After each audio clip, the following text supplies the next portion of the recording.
నేను రామచంద్రమూర్తి యొక్క దూతను అని చెప్పుకున్నారు. అంతటి వినయ సంపత్తి కలిగినటువంటి వారు.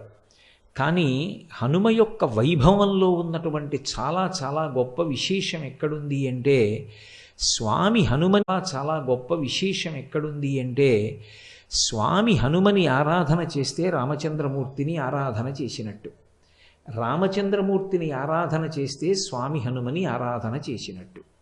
హనుమని ఆరాధన చేసి ఇక ప్రత్యేకంగా రాముణ్ణి ఆరాధన చెయ్యవలసిన అవసరం కానీ, రాముణ్ణి ఆరాధన చేస్తే మళ్ళీ ప్రత్యేకంగా హనుమని ఆరాధన చెయ్యవలసిన అవసరం కానీ మనకి ఉపాసన ఎందుకు కనపడదు.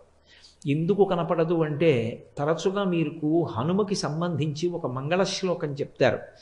ఎత్ర ఎత్ర రఘునాథ కీర్తనం తత్ర తత్ర కృతమస్తకాంజలిం బాష్పవారి పరిపూర్ణలోచనం మారుతిం నమత రాక్షసాంతకం.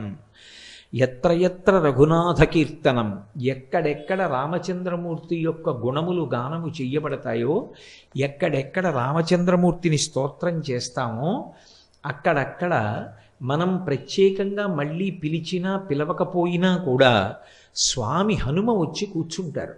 అది కూడా ఎలా కూర్చుంటారు అంటే